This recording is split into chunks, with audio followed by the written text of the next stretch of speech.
ఏపీలో ప్రభుత్వ రంగ సంస్థల్లో పనిచేస్తున్న ఉద్యోగుల రిటైర్మెంట్ వయస్సును 62 ఏళ్లకు పెంచుతూ ప్రభుత్వం కీలక నిర్ణయం తీసుకుంది. మంగళవారం ముఖ్యమంత్రి చంద్రబాబు నేతృత్వంలో జరిగిన కేబినెట్ సమావేశంలో పలు కీలక నిర్ణయాలు తీసుకున్నారు. ఇందులో ఉద్యోగుల రిటైర్మెంట్ వయస్సు పెంచడంతో పాటు సిపిఎస్ పెన్షన్ విధానంపై సంచలన తీర్మానాలు చేశారు. ప్రభుత్వ రంగ ఉద్యోగుల రిటైర్మెంట్ వయస్సు 60 ఏళ్లుగా ఉంది. ప్రభుత్వ ఉద్యోగుల రిటైర్మెంట్ వయస్సు 62. దీంతో ప్రభుత్వ రంగ ఉద్యోగులకు కూడా ప్రభుత్వ ఉద్యోగుల మాదిరిగానే రిటైర్మెంట్ వయస్సు పెంచుతూ కీలక నిర్ణయం తీసుకున్నారు. ఇప్పటికే రిటైర్డ్ అయిన వారు తిరిగి విధుల్లో చేర్చుకుంటామని మంత్రి పార్థసారథి వెల్లడించారు. ముఖ్యమంత్రి చంద్రబాబు అధ్యక్షతన జరిగిన మంత్రిమండలి సమావేశంలో చారిత్రాత్మక నిర్ణయాలు తీసుకున్నట్లు సమాచార శాఖ మంత్రి పార్థసారథి తెలిపారు. పారిశ్రామిక రంగానికి ఊతమిచ్చే పలు రాయితీలు, ప్రాజెక్టులకు ఆమోదం తెలిపినట్లు వెల్లడించారు.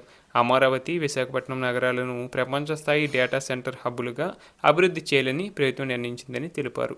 ఈ డేటా సెంటర్ల ద్వారా కేవలం డిజిటల్ మౌలిక వస్తువులే కాకుండా వేలాది మంది యువతకు నైపుణ్యంతో కూడిన ప్రత్యక్ష ఉపాధి అవకాశాలు లభించనున్నాయని తెలిపారు.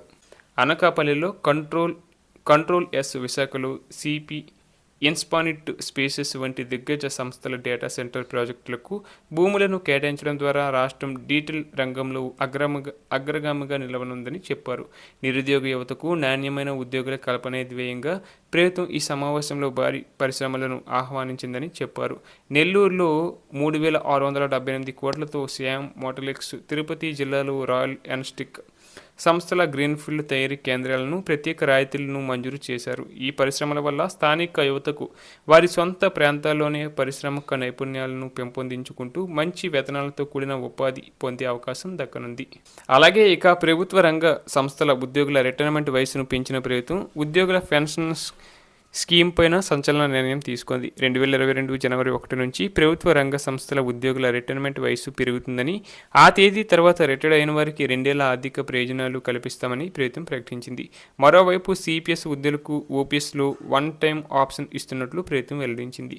రాష్ట్ర ప్రభుత్వ ఉద్యోగుల దీర్ఘకాలిక పెన్షన్ భద్రతను బలోపేతం చేస్తూ కేంద్ర ప్రభుత్వ విధానాన్ని అనుసరించి అర్హులైన ఉద్యోగులకు సిపిఎస్ నుండి ఓపీఎస్లోకి మారేందుకు వన్ టైం ఆప్షన్ కల్పించే ఈ చారిత్రాత్మక ప్రతిపాదనకు మంత్రిమండలి ఆమోదం తెలిపిందని మంత్రి పార్థసారథి వెల్లడించారు. అలాగే 2004 సెప్టెంబర్ 1వ తేదీకి ముందే నియామక నోటిఫికేషన్ విడుదలై ఆ తర్వాత ప్రభుత్వ సేవలో చేరిన అర్హులైన ఉద్యోగులకు కేంద్ర ప్రభుత్వ మార్గదర్శకాల మేరకు సిపిఎస్ నుంచి పాత పెన్షన్ విధానంలోకి మారేందుకు ఒకేసారి అవకాశం కల్పించనున్నారు.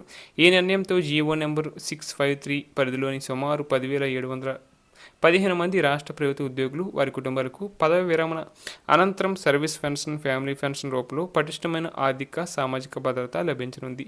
సగటున ఒక్కో ఉద్యోగికి సుమారు 3,40,00,000 మేర దీర్ఘకాలిక ప్రయోజనం చేకూరనుందని ప్రభుత్వం తెలిపింది. ఈ ప్రతిపాదన అమలుతో రాష్ట్ర ఖజానాపై 2026-27 వరకు 34,850 కోట్ల నికర ఆర్థిక భారం పడుతుందని అంచనా వేస్తున్నారు.